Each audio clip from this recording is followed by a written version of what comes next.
ایک روزہ رمضان کا کبھی سوچا رمضان کا مطلب کیا ہے؟ رمضان کو رمضان کیوں کہتے ہیں؟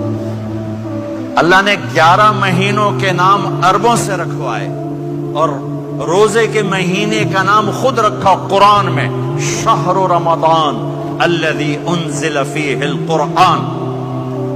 محرم، صفر، ربیع الاول، ربیع الثانی، جمادی الاولی، جمادی الثانی، رجب، شعبان، شوال، ذوالقعدہ، ذوالحج، یہ عربوں نے نام رکھا، اور رمضان پہلے سے رکھا جا چکا تھا، عربوں سے رکھوایا۔ رمضان کے لفظ اور روزے میں کیا جوڑ ہے؟ رمضان کہتے ہیں جل جانا، جل جانا، جل جانا۔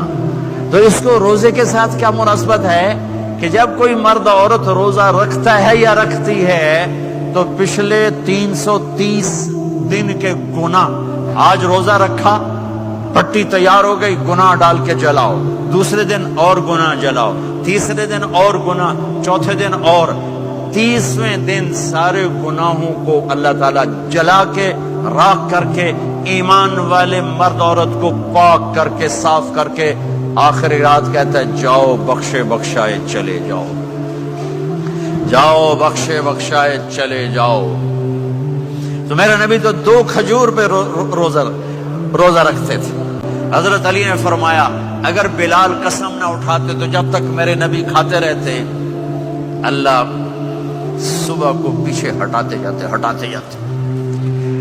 دیگ پک رہی تھی، ابو عبیدہ رضی اللہ تعالیٰ عنہ بن جراح وہ دیگ پکا رہے تھے، بکرا۔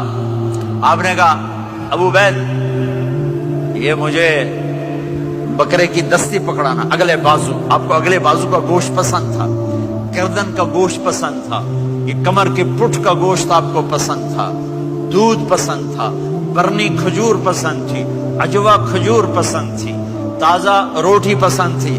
آپ یا تازہ کھاتے تھے یا فاقہ، توڑی طرح نہیں 8 دن پکا کے فریڈن ٹھوک دے ہو تو کٹ کے گرم کیتی رکھو تو کھاتی رکھو، یا آپ تازہ کھاتے تھے یا فاقہ فرماتے تھے۔ ایک دفعہ فتح مکہ پر ام ہانی کے گھر آپ نے باسی روٹی کھائی، ورنہ آپ نے ہمیشہ تازہ یا فاقہ، یا تازہ یا فاقہ۔ کبھی جس کھانے پہ رات گزر جاتی اسے نہیں کھاتے تھے، تسی ماشاءاللہ 8 راتوں جو کھدی جاندے۔ ہاں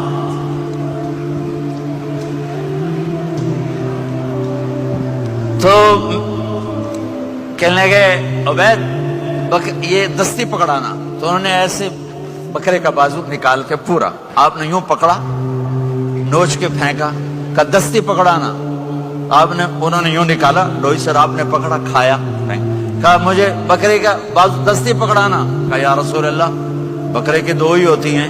آپ نے کہا تیرا بھلا ہو جائے، اگر تو میرے کہنے پہ ڈوئی ڈال دیتا، جب تک میں کہتے رہتا اللہ مجھے نکال کے کھلاتا رہتا، اللہ مجھے نکال کے کھلاتا رہتا۔ مانگو، اور ایک رات اللہ نے شب قدر بنائی جو 1000 راتوں کے برابر کر دی۔ وہ آج آپ کی تو راتیں بڑی چھوٹی ہیں، 5 راتیں جاگ لو 3 گھنٹے دی بھی نہیں رات ہوں، تو 5 راتیں جاگ لو، 21، 23، 25، 27، 29، ان میں سے ایک رات ضرور شب قدر ہوگی۔ ایک رات کا جاگنا 80 سال کی عبادت سے بڑھیا ہو جائے گا، صرف ایک رات کا جاگنا، ایک رات کا جاگنا۔ ایک شرط ہے، دل میں بغض نہ ہو، نفرت نہ ہو، حقارت نہ ہو، کسی مسلمان کو حقیر نہ جانو، بلکہ کسی انسان کو حقیر نہ جانو، تو آپ کی بندگی اللہ کی بارگاہ میں پہنچ کر آپ کے مقام کو اونچا کر دیں گی۔ تو عبادات میں ایک نماز ہے، پھر ایک روزہ ہے، پھر زکوٰۃ اور حج مالدار لوگوں کا فریضہ ہے، غریبوں کا نہیں ہے، متوسط طبقے کا نہیں ہے۔ تو عبادات کا جو نصاب ہے بڑا مختصر ہے۔ 5 نمازوں پہ کتنا وقت لگتا ہے؟ روزے سال کے بعد آتے ہیں۔